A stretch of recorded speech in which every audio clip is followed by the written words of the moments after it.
ለጓደኞቻችሁ ሼር ማድረግ።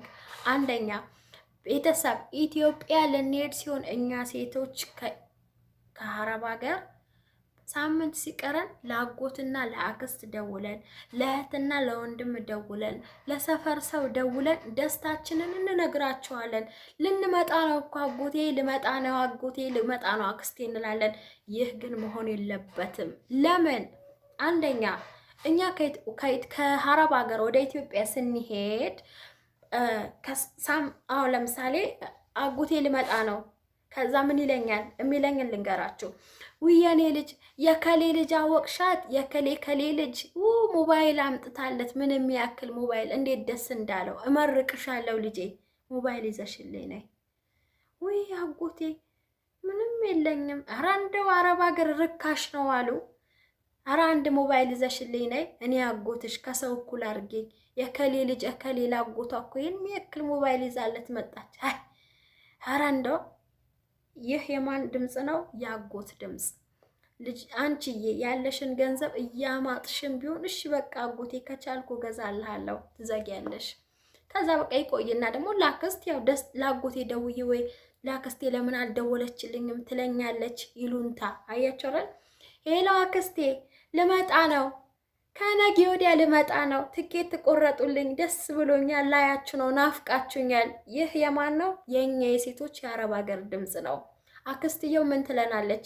ውይ እኔ ልጅ ልትመጪ ነው አይሻት? ኧረ አረብ ሀገር ርካሽ ነው አሉ ወርቅ። እንዴት አትወርቅ ይዘሽልኝ ነይ፣ ምንም የማረሳሽ ምንም የማይረሳ ማስታወሻ። ምንም የለኝም ጣቴ ላይ አንድ የተረገመች ልጅ አለችኝ፣ ዘላል ናት። ስሪ ብላት አትሰራ አታስደስተኝ። ጣቴ ላይ እንደ ሰው አንድ ወርቅ እንኳን የለም። ትንሽም ብትሆን እንደው እንደምንም ብለሽ አንድ ወርቅ የኔ ልጅ እመርቅሻለሁ። የኔ ልጅ በወርቅ አልጋ ተኝ፣ አንቺ ብር በብር ሁኚ፣ አንቺ በሄድሽበት እንደዚህ ሁኚ፣ እንደዚህ ሰው ይራራልሽ፣ ብር ይርከፍከፍልሽ፣ ከሰማይ ይውረድልሽ። የአክስት ድምፅ ነው። ኦኬ። ከዛ አንቺዬ ምን ትያታለሽ? ወይኔ አክስትዬ ምንም ነገር የለኝም። አይ ታውቂያለሽ ለቤተሰብ ነው የረዳሁት ምን ከዛ ወይ እንደው አረካሽ ነው አሉ። አንቺ በእግረ መንገድሽ በቃ እኔ እዚህ እቁብ አለኝ፣ ሲደርሰኝ እሰጥሻለሁ ግማሹን፣ ማርያም እሰጥሻለሁ ግማሹን። በቃ ማንኛውም ብቻ አንቺ ወርቅ ይዘሽ ነይ፣ እንደው የእህቴ ልጅ ገዛችልኝ እላለሁ። እንደው ከሰው እኩል አድርጊኝ፣ እንደው አስደስችኝ የኔ ልጅ፣ እንደምንም ብለሽ ተበድረሽም ቢሆን በቃ እሺ፣ ቻው የኔ ልጅ፣ በሰላም ነይ፣ በሰላም ነይ። የአክስት ድምፅ ነው። አያ ጓደኞቼ፣ የኔ አንበሶች፣ የኔ ጀግኖች፣ ይሄ የአክስትና የአጎት ድምፅ ነው ያሰማችሁ። ከዛ እኮ እህትና ወንድም ይቀጥላል፣ እናት አባት አለ፣ የሰፈር ሰውም አለ። መቼስ እኛ ኢሉንታ ይዘናል። ይህ መሆን የለበትም ማሮቼ። ኢትዮጵያ ስትሄዱ ራሱ ቢያንስ አሞኝን የመጣሁት ማለት ራሱ አለባችሁ። ከእናንተ 100 እና 200 ብር የሚጠብቅ ሰው የለም። እንደዛ ካላችሁ ወይንም ደግሞ በድንገት እንዴ ሳትነግሪን እንዴት መጣሽ እንኳን ከተባላችሁ እኔም አላወቅኩም ማዳሜ ዝም ብላ ቆርጣ ትኬቱን ቆርጣ በረራሽ ከነገ ወዲያ ነው ስትል ድንግጥ አልኩኝ። እንደዛ ነው ማለት ያለባችሁ። ብልጡኑ ማሮቼ።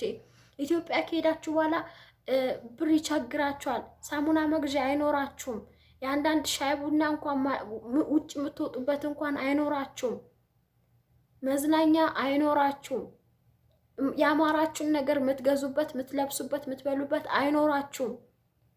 ምክንያቱም የሄዳችሁ ሰሞን ኢትዮጵያ የሄዳችሁበት ሰሞን ሁሉም ሰው በቃ ይመጣል፣ ሰላም ይልሻል፣ ቸግሮኝ የሚላለ፣ ከስር የሚላለ፣ ይሄውኝ የሚላለ፣ አበድሪኝ የሚላለ፣ እከሌ አሞታል የሚላለ፣ እከሌ ወልዳለች የሚላለ፣ እከሌ ቤት ሰርጋለ፣ እከሌ ቤት ለቅሷለ። ይሄ ስላለ አንደኛ አሞኝን የመጣሁት፣ አለበለዚያ ደግሞ እኔ ሳራቅ ትኬት ተቆርጦልኝ ነው የመጣሁት። አለቀ፣ ምንም ነገር የለም። ኦኬ። አትሞኙ ጓደኞቼ። እኔ የተሞኘውበት ጊዜ ስላለ ነው። ከኔ ተሞክሮ ነው ይሄ መነግራችሁ ማለት ነው። እናንተም እንደዚህ ማድረግ ስላለባችሁ አትንገሩ። ኢትዮጵያ ትኬት ሲቆረጥላችሁ እንዳትነግሩ፣ ልመጣ ነው ብላችሁ የሚቀበላችሁ ሰው ብቻ ለአንድ ሰው ደውላችሁ ለማንም እንዳትነግር፣ እኔ ልመጣ ነው ከነገ ወዲያ ነው በረራዬ፣ በዚህ ሰዓት ነው ኢትዮጵያ የምደርሰው፣ ና ትሉታላችሁ። አለቀ። ዩ አንደርስታንድ? እንግሊዘኛ እንቀላቅልበት። እኔ ብዙ የተሸወድኩት ነገር አለ። አሁን ላይ ግን መሸወድ አልፈልግም። በእኔ የደረሰውን ደግሞ ለእናንተ እያካፈልኳችሁ ነው እንዳይደርስባችሁ። እኛ ደግሞ ከአረብ ሀገር የተመለስን ልጆች ከአንድ ወር በኋላ ምንም ነገር እጃችን ላይ ገንዘብ ስናጣ ሰው አላት እንጂ የሚለው የላትም አይልም። ሳሙና መግዣ ገንዘብ ራሱ የምታጡበት ቀን እንደሚኖር ማወቅ አለባችሁ። ሳሙና የገላችሁ ሳሙና ማለት ነው። ሌላው ቢቀር ሻይ እንኳን የምትጠጡበት ስኳር መግዣ ገንዘብ ታጣላችሁ። ይሄ መሆንም የለበትም ጓደኞቼ፣ ብልጡ ነው። እንደሄዳችሁ ሰሞን አንኳኩቶ ሰላም ለዚህ ቤት ላለ ሁላ 100 ብርና 50 ብር እየመዘዛችሁ አትስጡ። እንደሌለው ሰው እንደደከመው ሰው ሆኖ ምስኪን ሆኑ። በቃ አያስፈልግም። ያዙኝ ልቀቁኝ። ተመሳስላችሁ መኖር አለባችሁ። በድንገት ትኬት እንደተቆረጠላችሁ አሟችሁ እንደሆነ ሄዳችሁት ይሄንን ለህብረተሰቡ የኛ ህብረተሰብ ይሄና ብልጥ አይደለም። ገባችሁ? ይረዳል።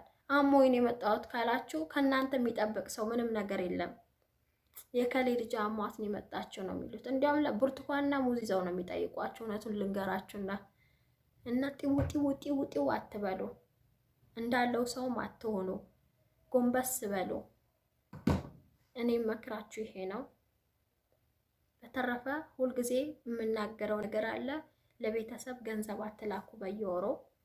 በየወሩ ገንዘብ ለቤተሰብ መላክ ማለት ቤተሰብ ማስነፍ ነው። ቤተሰብ ይሰንፋል። ያንን ትልክልኛለች ብሎ ያንቺ እጅ ነው ወር እስኪሞላ ድረስ የሚጠብቀው ጣራ እያየ ማለት ነው።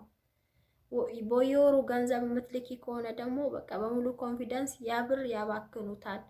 ይሄ መሆን የለበትም የኔ እህት። ቢያንስ ምንም መስራት የማያውቁ ምንም በቃ መስራት ያቃታቸው ፋሚሊ ከሆነ ያለሽ ቢያንስ ከደሞዝሽ ሩቧን መላክ ነው ያለብሽ። ሩቧን መላክ አለብሽ። ሁሉንም አፍሰሽ አትላኪ።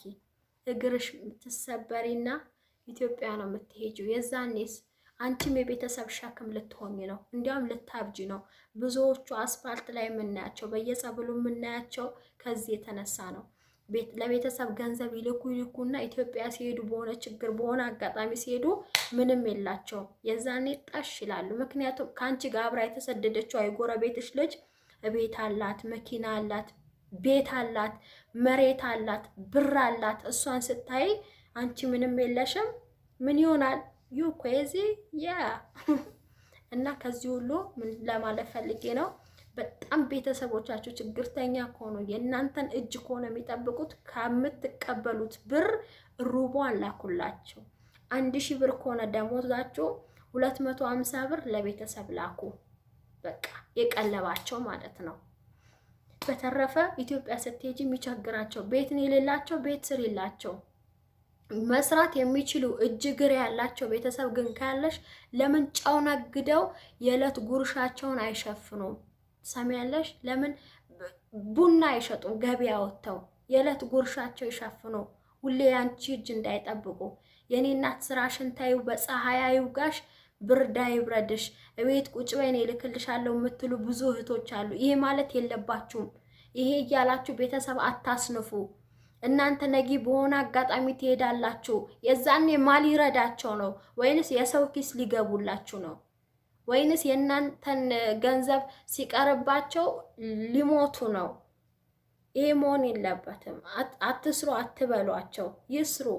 ጨው ነግዳ የዕለት ጉርሻዋን ከሸፈነች እናትሽ ጥሩ ነው። አባትሽም እንደዛው ያቅማቸው ይስሩ። እንዲሰሩ ደግሞ መቋቋም የሚባል ነገር አለ፣ ላኩላቸው። አለበለዚያ በየወሩ የተቀበላችሁትን ደሞዝ አብሳችሁ አትላኩ።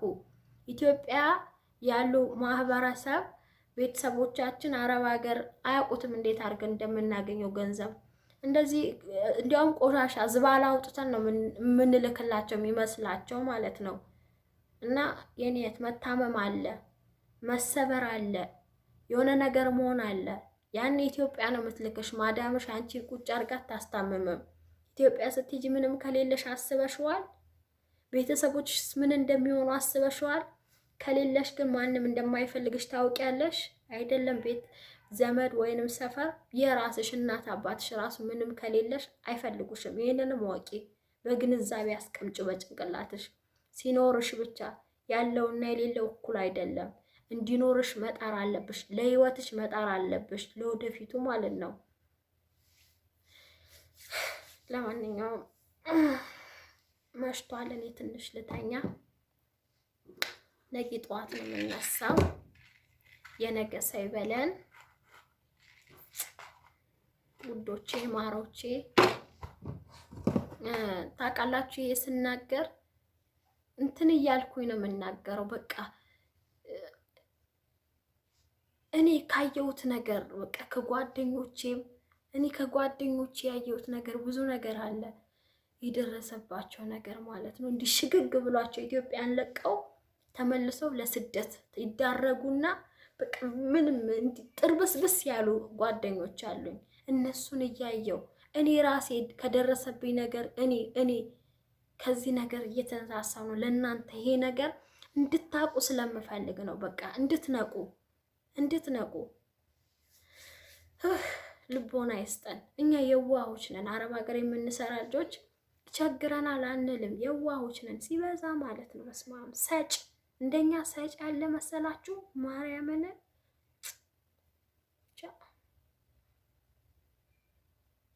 ተመስገን። ደህና ደሩ።